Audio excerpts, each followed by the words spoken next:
Tuh, Jadi salah satunya. Ali sempat menikmati orang Aceh berburu babi. Masih. Waktu konflik itu berinteraksi dengan GAM misalnya, dengan TNI atau apa misalnya. Ada nggak?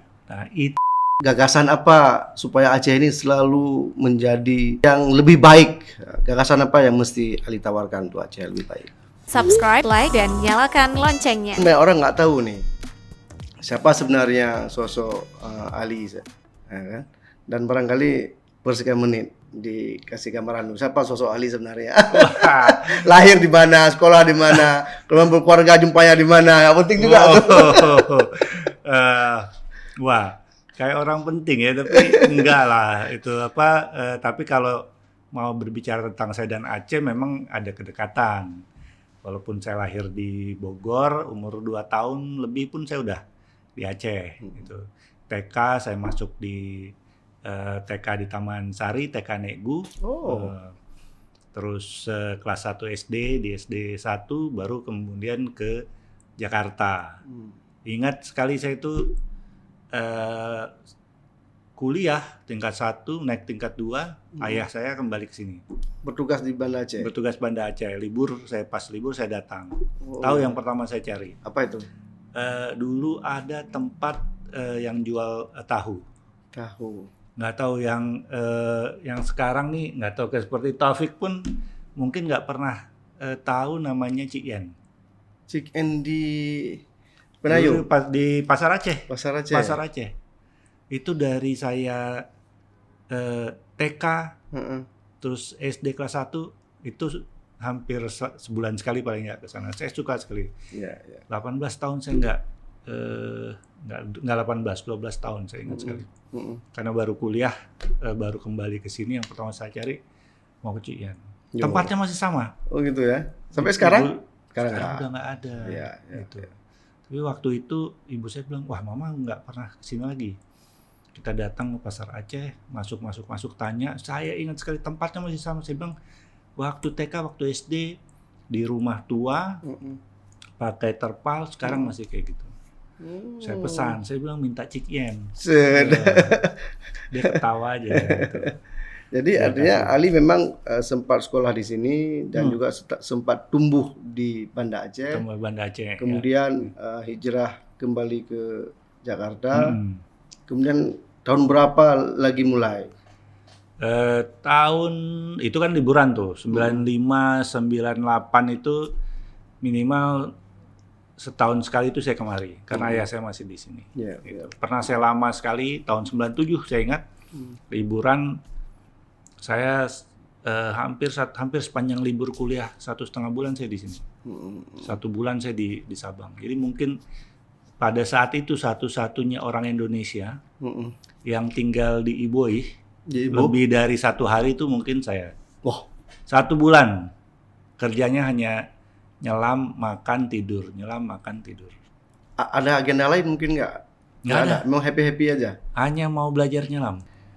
Bali kan berarti artinya memang pernah sempat sebagai sebuah refleksi ya. Artinya Ali sempat juga waktu konflik berarti sempat melihat, berinteraksi dan sempat menikmati kehidupan.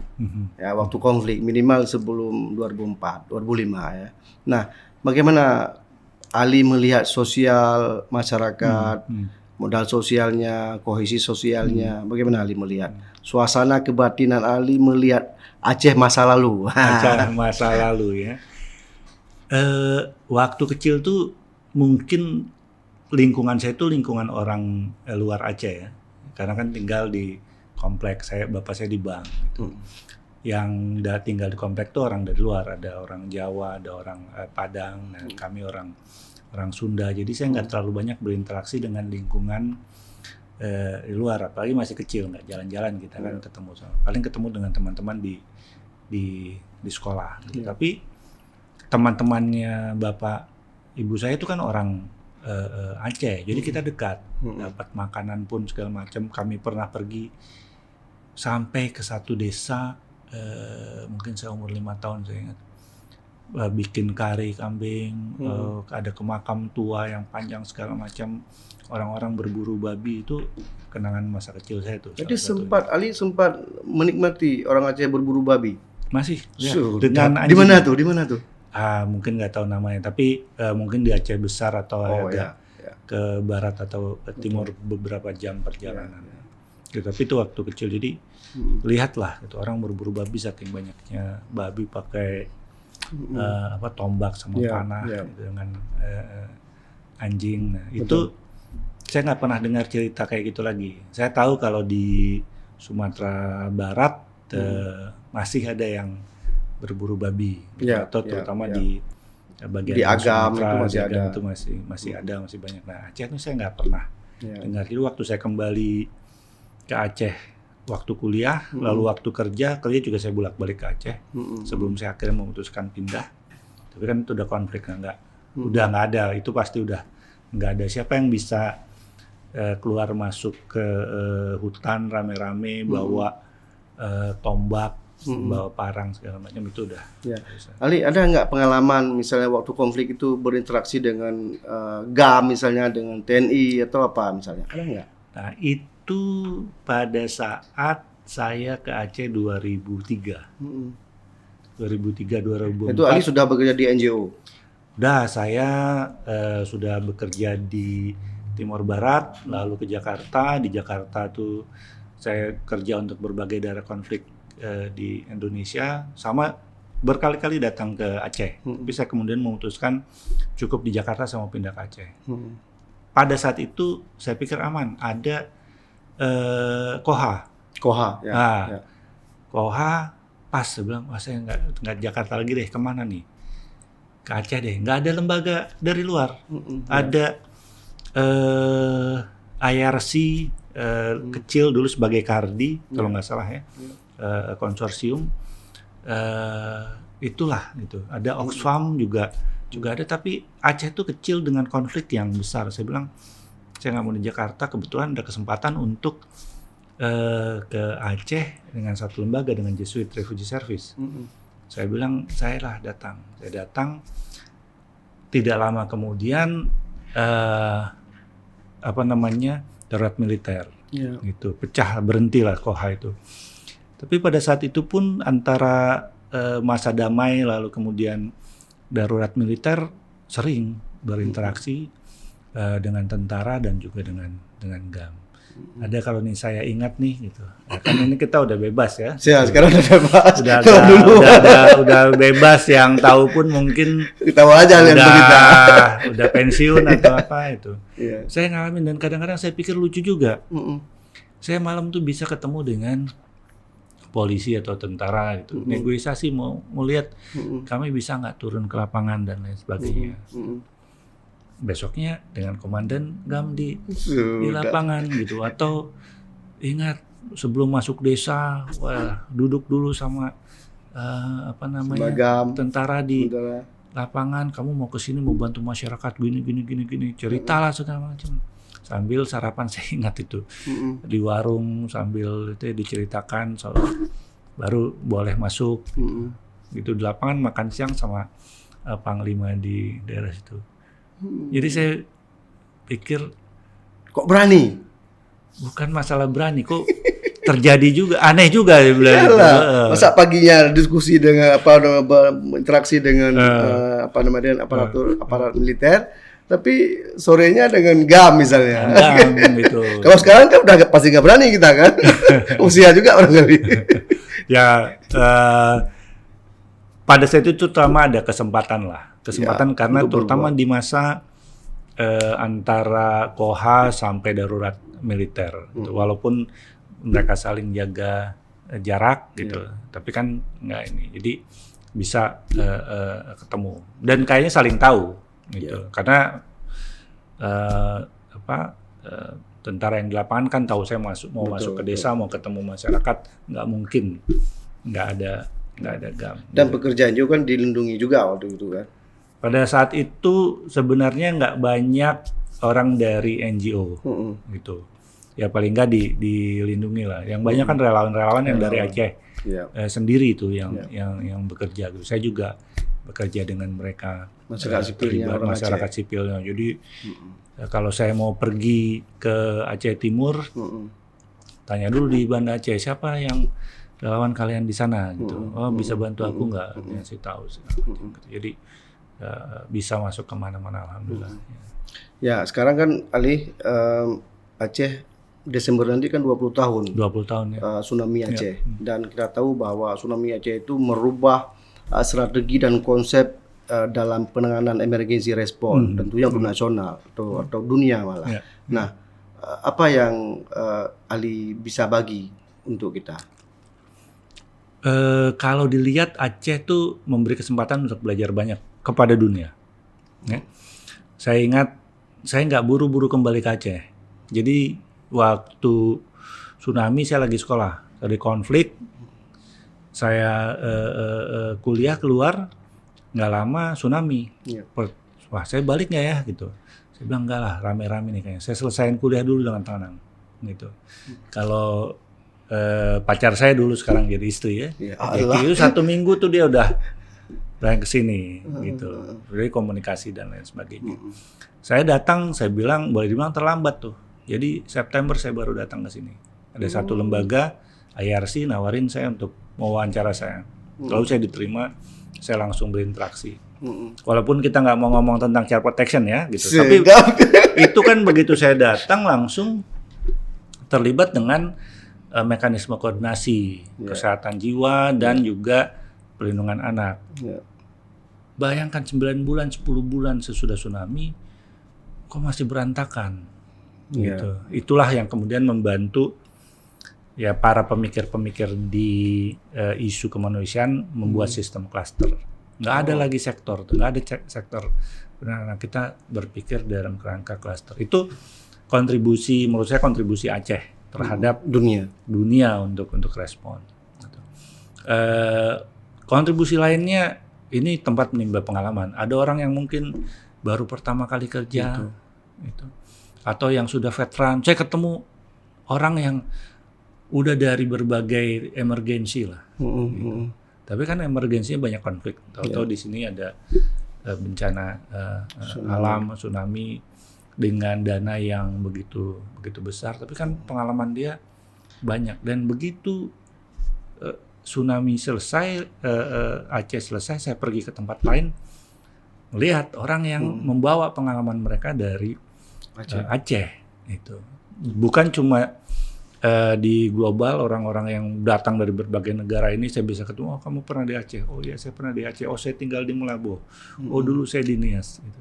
Tapi juga teman-teman yang kemudian ketika saya temui di berbagai terutama lembaga non pemerintah di LSM maupun di Badan PBB di Indonesia, sebagian besar mungkin pernah di Aceh. Ya.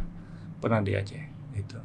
Jadi betul-betul Aceh itu menjadi lesson learn-nya bagi pekerja. Menjadi sekolah itu, menjadi tempat belajar. Dan saya pikir 2 hal di sana. Satu, belajar dari hal yang chaotic, yang berantakan gitu, dan kita bisa refleksi, oh kalau saya pergi tempat lain jangan sampai seperti ini. Tapi juga dengan ilmu yang bisa kita dapat dari orang-orang yang udah lebih pengalaman. Dan saya merasa mendapat banyak mentor juga.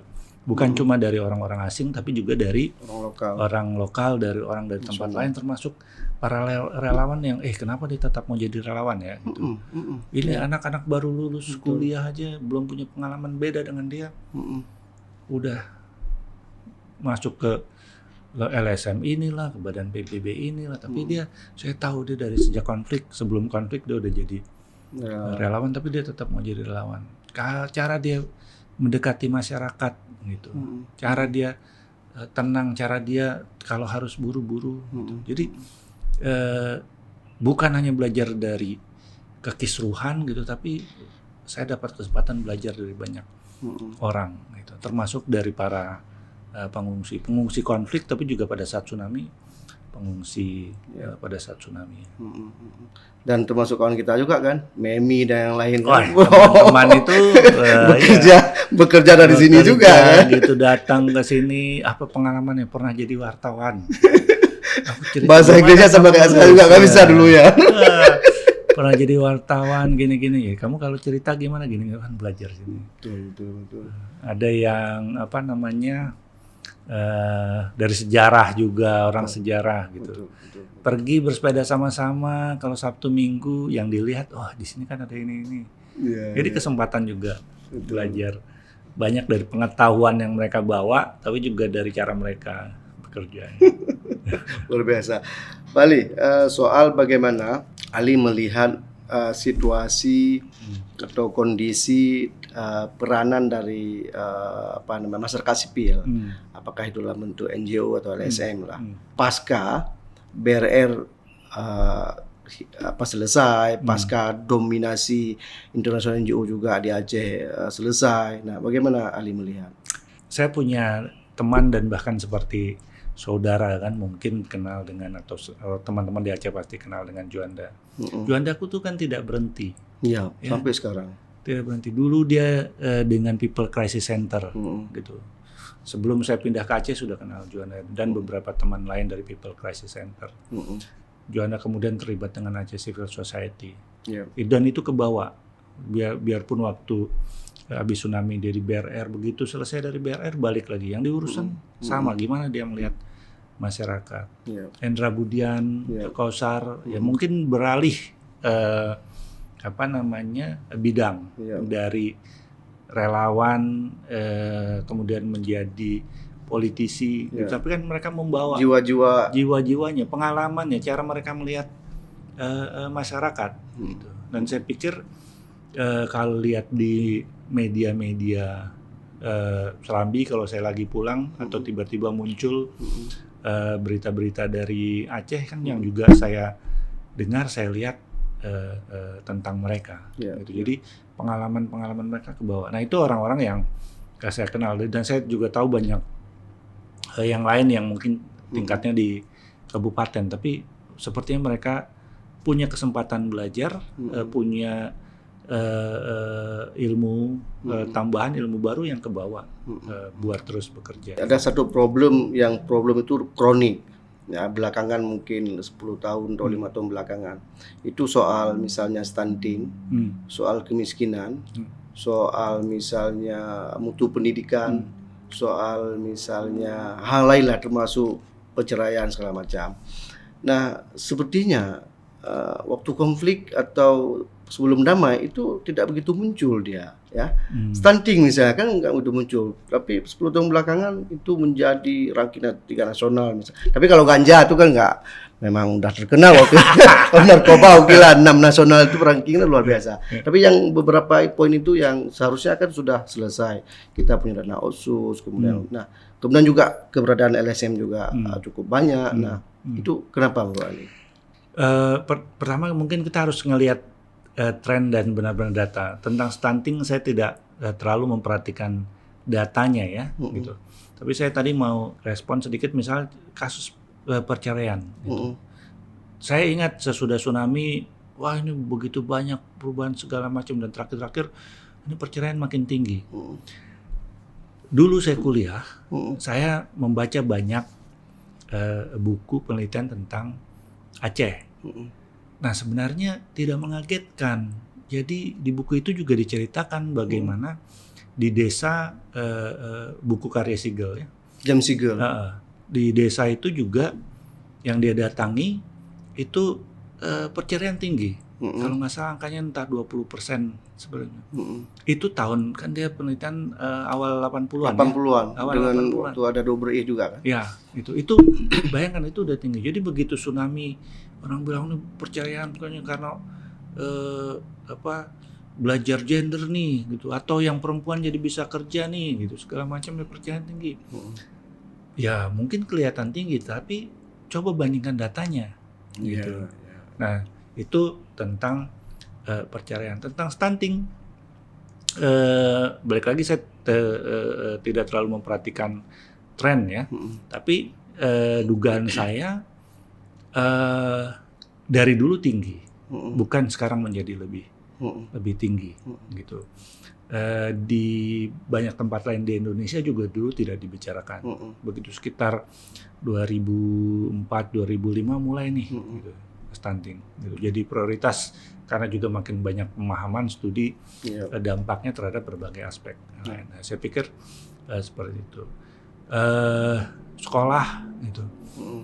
Pendidikan yang membedakan mungkin harapan atau standar kita mungkin. Dulu kamu harus nggak perlu sekolah gitu. Nah sekarang semua harus sekolah. Tapi mungkin Aceh juga bisa kita lihat bagaimana kita memahami pendidikan kan gitu. Dulu semua anak laki-laki paling tidak kan ke daya pesantren gitu. Sekarang yang dihitung nih apa nih?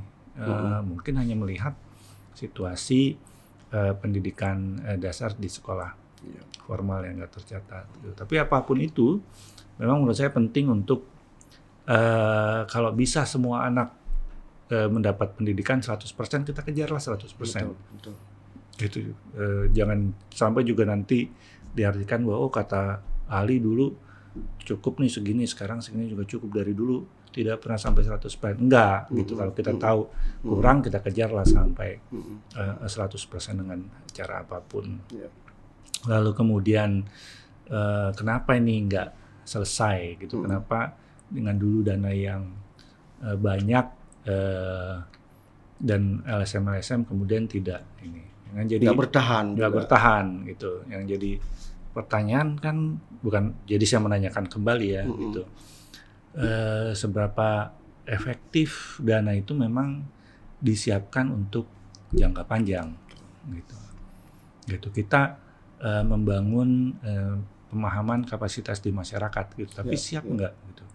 Saya ingat sekali di desa-desa yang dulu dampingi, masyarakat membuat kelompok yang saya pikir pasti banyak perubahan, dan saya melihat beberapa perubahan dalam proses pemberdayaan menjadi sangat positif. Pemahaman terhadap isu-isu partisipasi menjadi lebih kuat.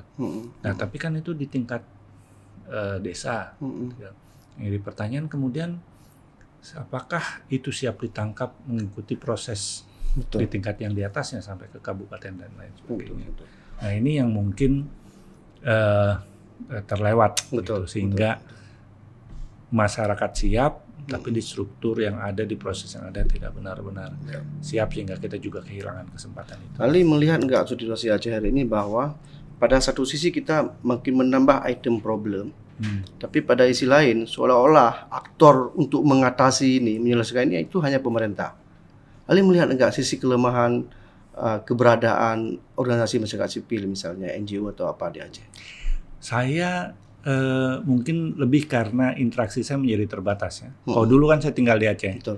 Saya ketemu nih semua teman-teman yang kelompok anak, kelompok perempuan, kelompok HAM yang urusin lapangan, jadi ketemu, ngelihat semuanya, wah ini dinamis sekali nih, kuat sekali. Gitu.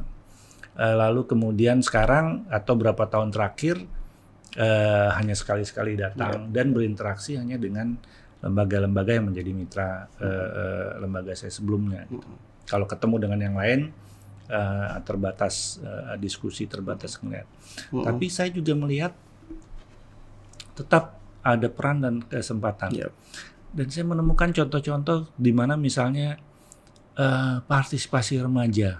Ini anak-anak muda yang dari SMA, begitu mereka kuliah tetap terlibat, gitu. Selesai kuliah makin maju lagi, bikin lembaga sendiri untuk menyuarakan suara mereka. Nah, apakah dampaknya besar? Mungkin belum, gitu. Tapi saya melihat ini proses yang terus terjaga nih. Saya membayangkan dulu zamannya dan caranya berbeda. Kalau Sarah Hendra sama Juanda pimpin demonstrasi gitu kan.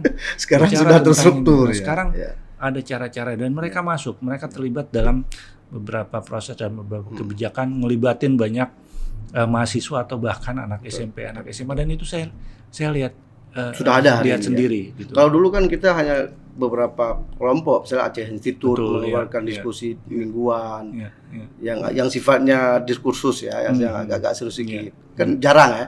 Kalau sekarang kan udah mulai banyak ya. Nah itu, apalagi itu dengan potensi juga. TV itu. Dan saya kaget kan, ini ada penerbitan sampai 1.000. 1.000 buku. Saya bilang, orang yang saya baca nih di Indonesia maupun secara global, penerbitan berkurang. Kok ini ada yang bisa nerbitin sampai 1.000 buku? Buat saya 2 hal atau bahkan 3 hal. Pertama, ada yang lanjut menulis dan percaya menulis itu penting. Betul. Gitu. Idenya, ilmunya, harapan-harapannya nggak akan bisa tersebar kalau dia tidak menulis. Itu satu. Terus ada orang gila yang mau jadi publishernya tuh. Kayak Muklis nih kan, gitu. Pasti berat kan. Ini kan bukan kita jualan kue pagi selesai uang langsung dapat. Gitu. Yeah. Dan saya kenal dengan penerbit di Jakarta yang besar juga pelan, lama, ada yang rugi, gitu, ada yang nekat, gitu. Dan yang ketiga, tidak mungkin penerbitan bisa menerbitkan banyak, bisa survive bertahan berapa tahun? Dari 2010-14 tahun. Ya, kalau tidak ada yang beli. Betul. Di masa sekarang orang katanya cuma baca di sosial media, betul, di HP, betul, ada yang beli buku. Nah, buat saya itu luar biasa, dan ini satu provinsi kecil, gitu ya, dengan sekarang berapa ya? 5 jutaan. Gitu. Ada yang membeli buku, ada yang membaca buku. Menurut saya, saya masih optimis, gitu, dan selalu optimis bahwa kalau ada yang menulis, ada yang mau menerbitkan, ada yang mau membaca, ilmu dan ide akan terus berkembang. Mbak Ali ini bagi saya orang Aceh. Ya. Boleh gitu kan? Dan tentu harus memiliki tanggung jawab moral juga. Nah, gagasan apa supaya Aceh ini selalu menjadi yang lebih baik? Gagasan apa yang mesti Ali tawarkan untuk Aceh lebih baik? Mungkin ada bias sedikit. Saya tuh suka budaya dan saya suka sastra, arkeologi, sejarah ya, gitu. Dan perkenalan pertama saya dengan sastra, dengan sejarah, dengan arkeologi itu kan di Aceh. Dari saya kecil, saya balik segala macam, saya belajar tentang batu Aceh dan lain sebagainya. Ini kekuatan besar yang harus dimanfaatkan, gitu. Saya membayangkan nih Aceh atau pemerintah yang saya tahu wisata halal, ya bagus gitu, karena Aceh mayoritas Islam, Aceh menjalankan syariah.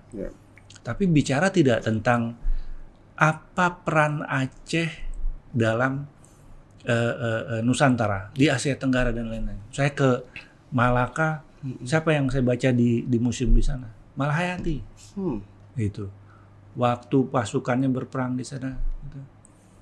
Nah, beberapa nama dan segala macam ini saya tahu dari Aceh. Ada di sana dan saya bisa baca, bisa pelajari dengan nyaman di museum di Malaka. Gitu. Saya ke Angkor juga mendengar ini ada hubungan dengan Aceh, posisi Aceh dan segala macam. Ini salah satu yang bisa diperkuat sehingga juga orang Aceh dan orang Indonesia bangga, kita punya sejarah yang kaya. Gitu. Tadi saya di IKAIOS diceritakan tentang keramik yang usianya udah 1000 tahun kan, gitu, berarti udah ada. Gitu. Tapi dari mana saya bisa baca itu? Dari mana saya bisa tahu? Akan sangat senang kalau bisa menyentuh. Saya ke Angkor kan megang-megang batu tuh, diceritain ini tahun berapa dan lain sebagainya. Di Kediri bulan lalu juga saya seperti itu. Nah di Aceh nih mau kemana ya, mau lihat apa ya, mau nyentuh apa nih, mau merasakan kekayaan sejarahnya tuh bagaimana gitu. Orang mungkin bilang Aceh udah ada sejak 1000 tahun lalu, tempat Islam pertama dan lain sebagainya gitu. Kita bisa dengar cerita, bisa ngelihat perilaku, tapi ada tidak yang bisa kita lihat, kita sentuh gitu, sehingga sensasinya berbeda. Buat saya ini salah satu pintu masuk untuk berbicara tentang wisata yang berbeda gitu. Wisata halal silakan, bagus, ini Aceh. Tapi wisata sejarahnya bagaimana? Gitu. Lalu partisipasi buat saya juga, selain mungkin di Jogja atau beberapa tempat di Sulawesi yang pengalaman kapasitas masyarakat sipilnya sangat kuat, Aceh juga begitu. Nah ini yang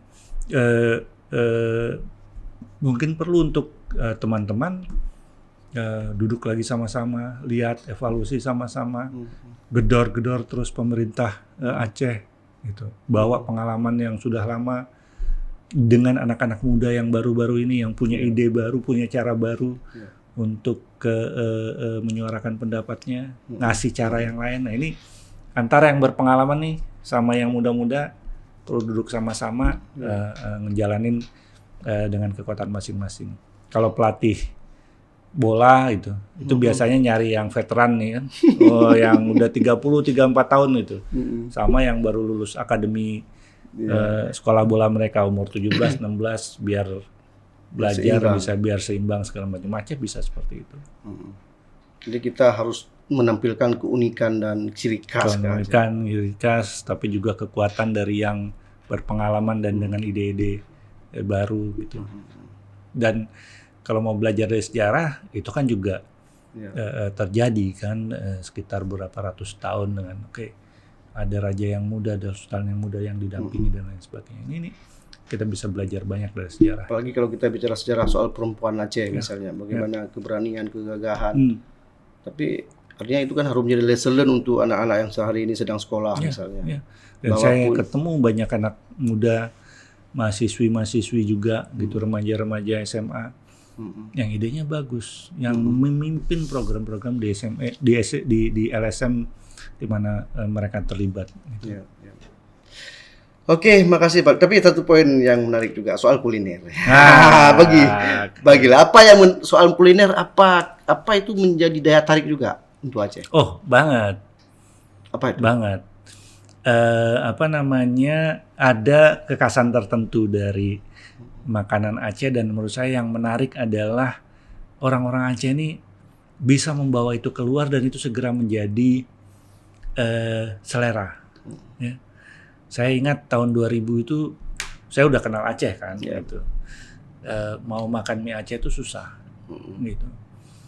Tapi begitu habis tsunami, mungkin juga karena orang-orang dari Aceh jadi bebas kembali berpergian sudah konflik. Saya pulang ke Bali dan bahkan ketika di Papua saya pernah ketemu warung mie Aceh. Oh, namanya emang mie Aceh. Warung mie Aceh, mie Aceh beneran gitu kan. Ini itu satu yang menurut saya rasanya unik. Kalau mie Aceh menurut saya nggak ada bandingannya tuh, nggak ada perbandingan yang lain. Kalau nasi gurih kita masih bisa bilang lah, ada nasi lemak, nasi uduk gitu, walaupun ada beda dikit. Tapi mie Aceh sangat khusus. Dan Aceh juga balik lagi sebenarnya menunjukkan bagaimana orang Aceh menyampaikan ide dan berjualan menarik minat orang. Teh tarik itu. Teh tarik ya. Dulu itu kan tidak ada teh tarik, tidak ada kari Aceh kan. Gitu. Begitu saya ingat nih Bang Tommy yang punya Canai Mama pulang dari Malaysia sesudah tsunami itu bisa jualan, orang-orang pada minat, suka, warungnya penuh, Canai Mama disetui penuh. Tiba-tiba Canai Aceh, teh tarik Aceh gitu. Dulu nggak ada. Dulu saya nyari canai itu ada ibu-ibu yang jualan di Simpang 5. Kadang-kadang dia nggak jualan pun. Gitu. Cuma yang manis. Itu canai Aceh cuma satu orang. Begitu Bang Tommy ini kan semua nyebar sampai kemana-mana. Sekarang semua warung mie Aceh juga ada canai, ada teh tarik. Buat saya menunjukkan bahwa orang Aceh bisa mengadaptasi apa yang kekhasan dari luar lah. Canai itu kan mungkin Malaysia, teh tarik Malaysia dengan teknik yang sama seperti bikin kopi Aceh. Orang Aceh yang menjual kemana-mana, nyebar di mana-mana. Bisa bilang ini teh tarik Aceh kan, canai Aceh. Iya. Jadi kuliner ini menjadi arena diplomasi juga sebenarnya. Arena diplomasi gitu. Gimana kalau balik lagi tadi mungkin untuk menyebarluaskan informasi. Andai warung-warung Aceh itu, warung mie Aceh di seluruh Indonesia ngasih satu pamflet atau buku, ini ada, inilah batu Aceh, gitu. Inilah sejarah mie Aceh, gitu. Atau inilah wisata sejarah di Aceh. Orang datang untuk yang mau wisata halal, tapi orang sudah tahu. Aku pengen tahu di tempat aslinya seperti apa ya. Jadi ada banyak sebenarnya yang mesti diperbaiki juga. Diperbaiki dan biar orang datang ke Aceh rame-rame dengan minat. Saya pengen tahu nih di Aceh. Walau orang udah tahu Aceh ayam tangkap. Tangkap udah merajai Jakarta juga. Hampir setiap restoran tuh kalau bilang ada makanan Aceh ya ayam tangkap doang gitu kan. Tapi kan itu jadi makanan. Dan saya tidak menemukan itu dari banyak tempat ya gitu yang tiba-tiba makanannya menyebar kemana-mana.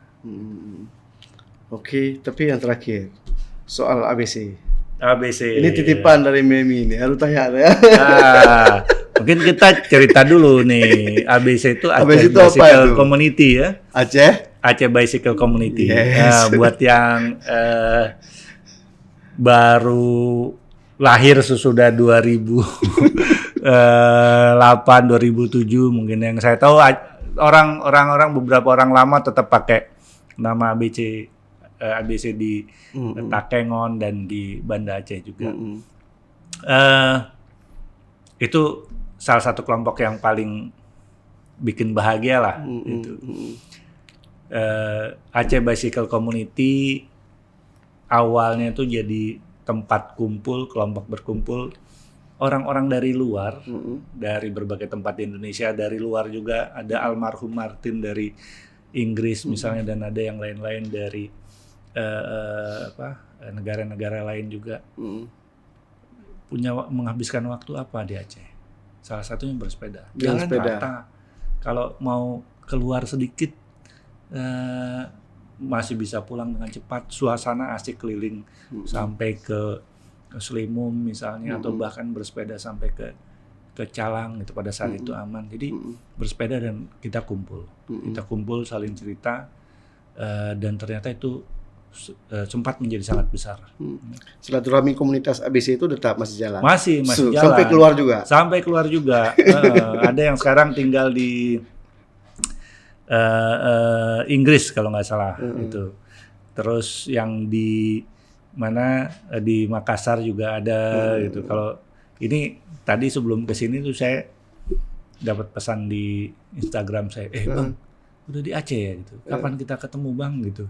Bang akan sepeda lagi nggak? Sudah. Dia bilang ininya masih terjaga karena kita disatukan oleh sepeda yang mungkin juga tidak benar-benar membuat perubahan besar adalah dulu kita kemana-mana pakai sepeda di Aceh, gitu ya.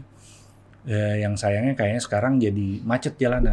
Kalau orang bilang Aceh panas, nah kami dulu masih gersang lagi habis tsunami kan, gitu panas segala macam gitu. Belakangan sempat jadi style Sabtu Minggu juga orang-orang bersepeda. Tapi juga belakangan udah mulai berkurang juga. Makanya kalau orang tinggal di Banda Aceh, orang dari Ketapang sampai ke ke tengah kota pun kan paling 4 kilo, 5 kilo itu nggak ada artinya. Betul. Saya dulu ngopinya di Solong, rumah di Matai 10 kilo. Bersepeda ya? Bersepeda. Itu tuh santai. Ini yang mudah-mudahan kan sekarang satu yang saya sesali ini ngeliat Banda Aceh, walaupun punya banyak jalan layang macet. Iya, mulai udah banyak. Andai pemerintah kota aja merancang kota ini untuk sepeda. Iya. Banyak luar masalah biasa selesai. ya. Karena semua jalan terkoneksi, aman dan lain sebagainya. Begal nggak ada. Begal aman ya, di sini aman ya. Oke, Bali, makasih. Ini diskusi yang luar biasa, telah berbagi di Sago TV. Terima kasih banyak. Yang pasti harus sering-sering ke Sago TV. Setiap berkunjung ke Aceh, harus ke sini. Oh, boleh. Nanti saya juga akan lihat lebih banyak cerita-cerita dari Sago TV, karena apa yang saya lihat, kaya sekali nih. Saya ngebandingin juga, ngebanding-bandingan ya, tapi saya pikir dari kota sekecil ini, dari Banda Aceh, dari satu orang yang pengalaman di LSM, saya bilang saya bandingkan dengan Najwa, sebenarnya cuma beda jangkauan aja nih, dari kualitas Dari kualitas ngajak ngobrolnya segala macam, idenya, temanya mendidik kan, bandingkan dengan podcast-podcast lain. Makasih Pak Ali atas diskusinya. Terima kasih banyak.